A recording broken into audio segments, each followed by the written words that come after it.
नमस्कार, मी भीमराव कडाळे पाटील, BKP मराठीमध्ये आपलं सर्वांचं स्वागत. आज नवीन दिवस, नवीन विषय, नवीन दिवसाची नवीन अशी चर्चा. आज चर्चा घेऊन आलोय म्हणजे बघा, कधी काळी बौद्ध राष्ट्र असलेला भारत आता हिंदू राष्ट्राची मागणी केली जाते आणि हिंदू राष्ट्राची मागणी जोर धरत असतानाच आता काही बौद्ध लोकांनी भारत हा बौद्ध राष्ट्र आहे आणि बौद्ध राष्ट्राची मागणी केलेली आहे. बौद्ध राष्ट्र घोषित करा म्हणून अशी मागणी केलेली आहे आणि ती मागणी आता जोर धरू लागलेली आहे. त्याची कारण सुद्धा अशी सांगितली जातात की या भारतामध्ये गौतम बुद्धांचा जन्म झाला, याच भारतामध्ये बौद्ध धर्माची स्थापना इसवी सन 563 साली गौतम बुद्धांनी केली आणि त्यामुळं गौतम बुद्धांचा जन्म आणि बौद्ध धर्म हा भारतातलाच असल्यामुळं बौद्ध धर्माची स्थापना करा. बौद्ध धर्माच्या ज्या परंपरा आहेत, रूढी आहेत, शिक्षण प्रणाली असेल किंवा विवाह प्रणाली असेल, ह्या निसर्गाला धरून आहेत असं बऱ्याच जणांचं मत आहे आणि त्यामुळं भारत हा बौद्ध राष्ट्र घोषित करा अशी मागणी आहे. तर ती कोणाकोणाची मागणी आहे? हिंदू राष्ट्र का नको, बौद्ध राष्ट्रच का असावं, जगामध्ये हिंदू राष्ट्र किती आहेत, बौद्ध राष्ट्र किती आहेत, हे सुद्धा आपण बघणार आहोत की बौद्ध राष्ट्रांची संख्या जगामध्ये किती आहे आणि हिंदू राष्ट्रांची संख्या किती आहे जगामध्ये, हे सुद्धा आपण बघणार आहोत.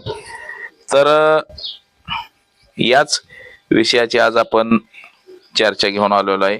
तर चला, सर्वप्रथम आपण जर चॅनल सबस्क्राईब केला नसेल तर सर्वप्रथम चॅनल सबस्क्राईब करावा ही सर्वांना विनंती आणि चला चर्चेला सुरुवात करूया. भारतामध्ये भारत हा हिंदू राष्ट्र घोषित करा म्हणून मागणी जोर धरत असतानाच बघा, विश्व हिंदू परिषद, RSS, बजरंग दल, ह्या ज्या सगळ्या हिंदुत्ववादी संघटना आहेत, या हिंदुत्ववादी संघटनांचं म्हणणं आहे की हिंदू राष्ट्र घोषित करा. परंतु हिंदू राष्ट्र घोषित करत असताना आपण पाहिलं की कशा पद्धतीनं वादविवाद, मुसलमानांवरती प्रहार, पुन्हा ख्रिश्चनांवरती प्रहार केला जातो, कधी बौद्धांवरती प्रहार केला जातो.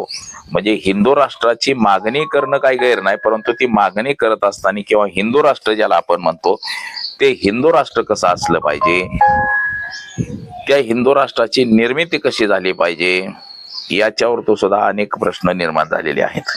आता हिंदू राष्ट्र जगामध्ये कोणतं हिंदू राष्ट्र आहे? तर जगामध्ये हिंदू राष्ट्र हे एकही नाही.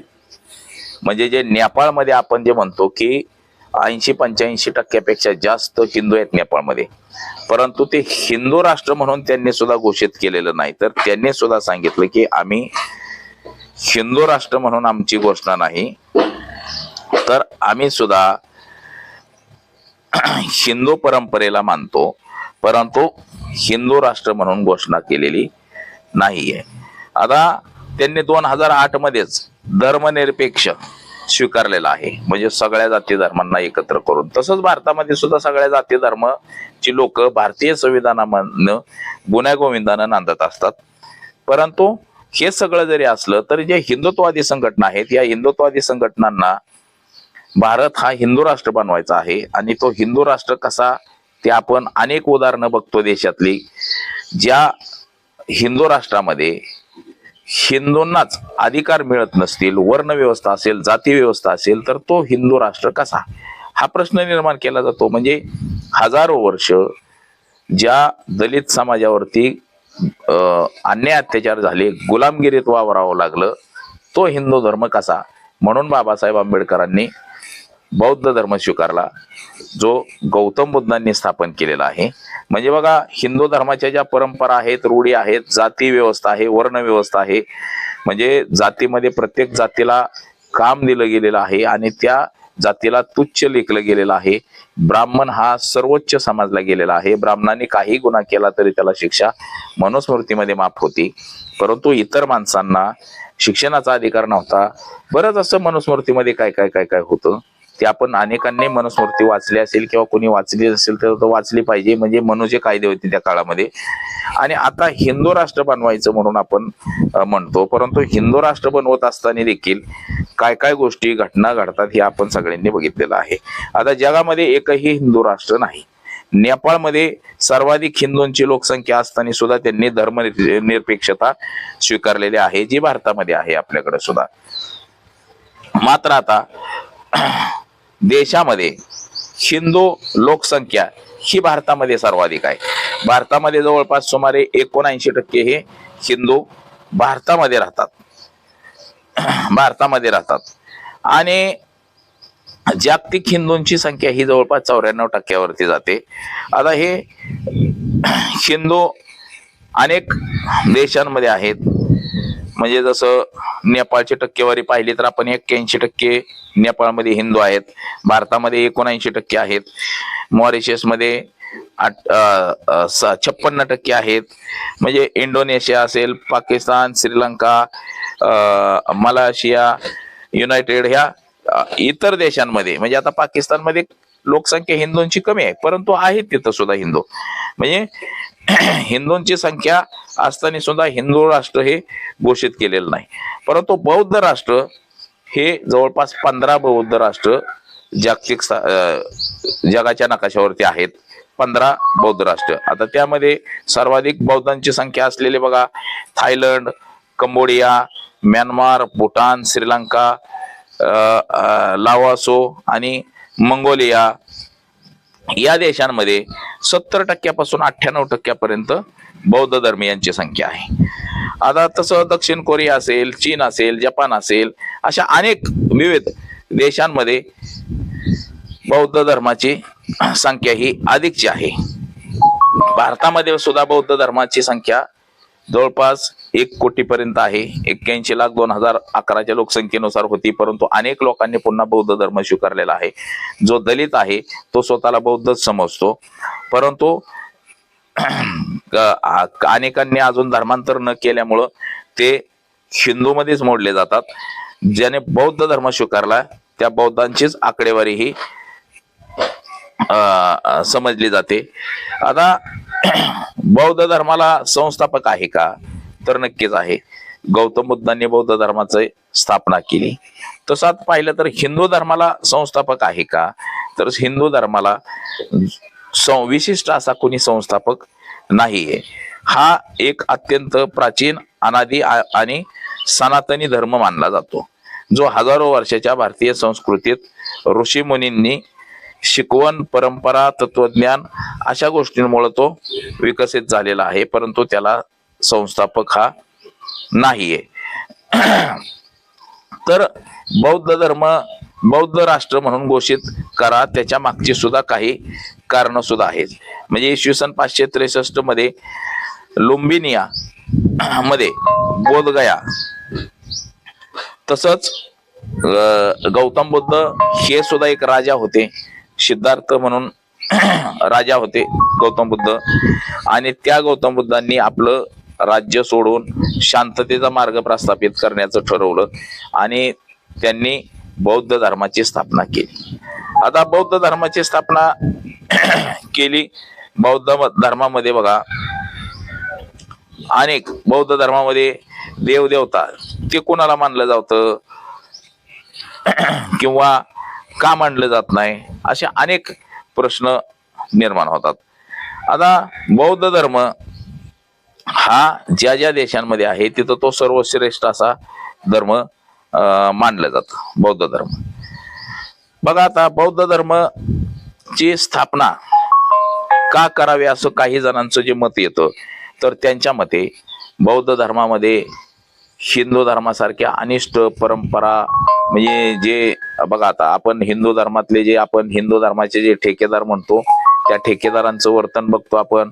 हिंदू धर्मामध्ये जे पाखंडी बाबा निर्माण झालेले आहेत हे पाखंडी बाबा काय करतात आपण हे पाहिलेलं आहे. बलात्कारी पाखंडी बाबा असतील किंवा अन्याय अत्याचार ह्या ज्या घटना घडणाऱ्या ज्या आहेत ह्या सगळ्या हिंदू धर्माच्या परंपरेनुसारच घडतात की काय असं लोकांना वाटतं. म्हणजे ह्यांना पाठबळ देणारं कोण आहे? सरकारच आहे.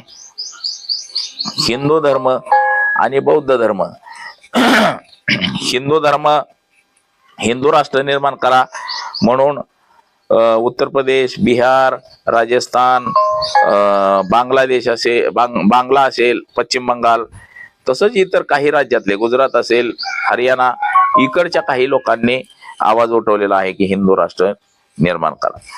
त्याचबरोबर आपल्याकडे देशामध्ये ख्रिश्चन कम्युनिटी सुद्धा मोठ्या प्रमाणामध्ये, ती केरळमध्ये असेल, तामिळनाडूमध्ये असेल, ख्रिश्चन कम्युनिटीचं तिकडं सरकार नेहमी येत असतं.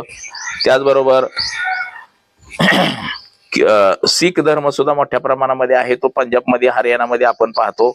बौद्ध धर्म सुद्धा मोठ्या प्रमाणामध्ये आहे, तो आपण युपी मध्ये पाहतो, महाराष्ट्रामध्ये बघतो, इतर म्हणजे भारताच्या सगळ्या कानाकोपऱ्यामध्ये आपण बौद्ध धर्माची लोक सुद्धा बघतो. ती स्वतः ते दलित म्हणून आपण त्यांच्याकडे पाहतो, परंतु ते बाबासाहेब आंबेडकरांना मानणारी लोक बरीच आहेत त्याच्यामध्ये, आणि ते बौद्ध स्वतःला समजणारी सुद्धा आहेत. बऱ्याच लोकांनी धर्मांतर सुद्धा केलेलं आहे. त्याचबरोबर बघा, हिंदू धर्म ची मागणी पुढे आल्यानंतर मात्र आता बौद्ध धर्माचे, बौद्ध राष्ट्र निर्माण करा, त्याची सुद्धा मागणी आता पुढे यायला लागलेली आहे. आणि त्याचे जे सांगितलं गेलेलं आहे आपल्याला की का बौद्ध धर्म हवा आहे, तर बौद्ध धर्म हा हे शांततेचं प्रतीक म्हणून मानलं जातं. बघा, अनिल अंबानी असेल किंवा रिलायन्सच्या नीता अंबानी असेल, हे सुद्धा बौद्ध धर्माला फॉलो करतात. आपण इतर देशामध्ये सुद्धा गेलो तरी सुद्धा इतर देशात सुद्धा आपल्या देशाचे पंतप्रधान असतील किंवा कोणी असतील, ते सुद्धा सांगतात की आम्ही बौद्ध राष्ट्रामधून आलोय असं सांगितलं जातं. या देशाचा धर्म जो बौद्ध धर्म आहे तो या देशामध्येच त्याची स्थापना झालेली आहे.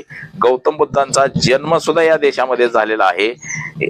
अशी सुद्धा कारण बौद्ध राष्ट्र निर्माण करण्यासाठी काही जणांनी सांगितले गेलेले आहेत. तसंच बौद्ध धर्म हा शांततेचं प्रतीक देतो, हिंसेला मान्यता देत नाही, अहिंसेकडे झुकलेला असतो. त्याचबरोबर ज्या रूढी परंपरा बौद्ध धर्माच्या ज्या आहेत, म्हणजे बौद्ध धर्म म्हणजे शांततेचं एक प्रतीक मानलं जातं. आणि अशी सुद्धा काही कारणं आहेत की बाबा बौद्ध धर्माची निर्मिती भारतामधून झाल्यामुळं बौद्ध राष्ट्र म्हणून घोषित केलं पाहिजे. जे बौद्ध राष्ट्र आहेत ती सगळी विकासात्मक आहेत असंही काही जणांचं म्हणणं येतं. आता आपला हा हिंदुस्थान होता, हिंदुस्थान मधून फुटून बघा श्रीलंका देश तयार झाला, नेपाळ तयार झाला, म्यानमार तयार झाला, भूतान तयार झाला, पश्चिम बांगलादेश असेल, नेपाळ असेल, असे बरेचसे देश, पाकिस्तान आहे, आपल्या देशातून फुटून देश तयार झाले. परंतु ज्यावेळेस ह्या देशांची निर्मिती होत होती त्यावेळेस मात्र कुठल्या एका समाजाची किंवा कुठल्या एका धर्माची लोक त्या देशामध्ये गेलेली नाही. पाकिस्तान जरी असला, बांगलादेश असला किंवा नेपाळ असला, श्रीलंका असला, त्या ठिकाणी सुद्धा सगळ्या जाती धर्माची लोक एकत्र राहतात. म्हणजे पाकिस्तानमध्ये सुद्धा 100% मुस्लिम समाज नाहीये, तिथं सुद्धा इतर जाती धर्माची लोक राहतात.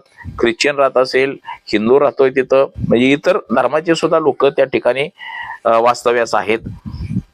तसंच भारताचं सुद्धा आहे, भारतामध्ये सुद्धा इतर धर्माचे सुद्धा लोक या ठिकाणी वास्तव्यास आहेत.